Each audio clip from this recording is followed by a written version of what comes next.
Corona ভাইরাসের প্রকোপ নিয়ে আতঙ্কিত না হওয়ার পরামর্শ দিয়েছেন চিকিৎসকরা। তাদের মতে বছরের এই সময়টাতে ফ্লু জাতীয় ভাইরাসের সংক্রমণ বেশি থাকে, তাই অন্য ভাইরাসের মতো করোনারও আগমন ঘটেছে। তবে সুস্থ থাকতে নিয়মিত মাস্ক পরার উপর গুরুত্ব দিয়েছেন তারা। এদিকে করোনা নিয়ে মোটেও উদ্বিগ্ন নন সাধারণ মানুষ। উষা ফেরদৌসের প্রতিবেদন। 2019 সালের শেষ দিকে বিশ্বজুড়ে আতঙ্ক ছড়ানো করোনা ভাইরাস আবারও ফিরেছে প্রকৃতিতে। 2 বছরেরও বেশি সময়ের তাণ্ডবে বিশ্বজুড়ে প্রাণ হারায় 8.5 লক্ষাধিক মানুষ। সে সময় বিজ্ঞানীরা বলে দিয়েছেন সহজেই নির্মূল হবে না ভাইরাসটি। হয়েছেও তাই। বছর 4 পর আবারও চোখ রাঙাচ্ছে করোনা। গত রোববার পর্যন্ত প্রতিবেশী ভারতের 3 রাজ্য গুজরাট, পশ্চিমবঙ্গ ও মহারাষ্ট্রে 6,000-এরও বেশি করোনা রোগী শনাক্ত হয়েছে। এমন প্রেক্ষাপটে বাংলাদেশ সরকারও সতর্কতামূলক ব্যবস্থা নেওয়া শুরু করেছে।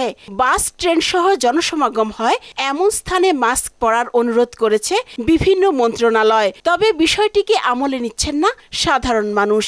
ওয়ালটন আবারও মিলিনিয়ার অফারে ওয়ালটন ফ্রিজ কিনে আপনিও হয়ে যেতে পারেন মিলিয়নিয়ার। আতঙ্ক যত হবে তত তার ভিতরে তত রোগবালার ইয়াটা বৃদ্ধি পাবে। ভাইরাস তো সবসময় থাকে, ভাইরাস তার যায় না। অনেক সময় নিয়ন্ত্রণ থাকে, আবার মানুষের কারণে আবার অনিয়ন্ত্রিত হয়ে যায়। আমাদের সচেতনতাই সবচাইতে সামনের দিকে আমরা ভালো থাকতে পারবো ইনশাল্লাহ। এ নিয়ে আতঙ্কিত হওয়ার কিছু নেই জানিয়ে সবাইকে স্বাস্থ্য বিধি মেনে চলার পরামর্শ দিলেন বিশেষজ্ঞ চিকিৎসক মিজানুর রহমান।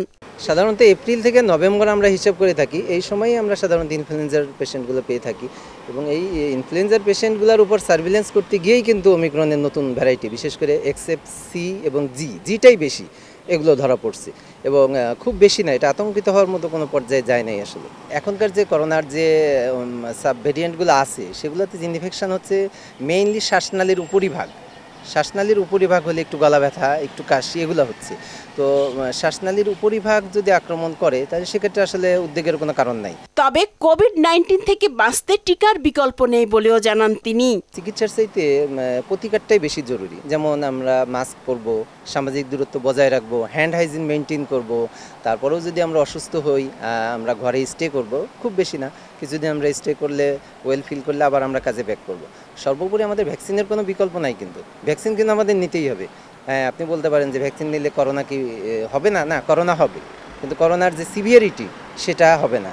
অধিকাংশ ভাইরাসেই সরাসরি কোনো ওষুধ নেই, তাই ভাইরাসের বিরুদ্ধে লড়াই করতে শরীরের রোগ প্রতিরোধ ক্ষমতা বাড়ানোর পরামর্শ দিয়েছেন ডাক্তার মিজান। উষা ফেরদৌস, মোহনা সংবাদ, ঢাকা।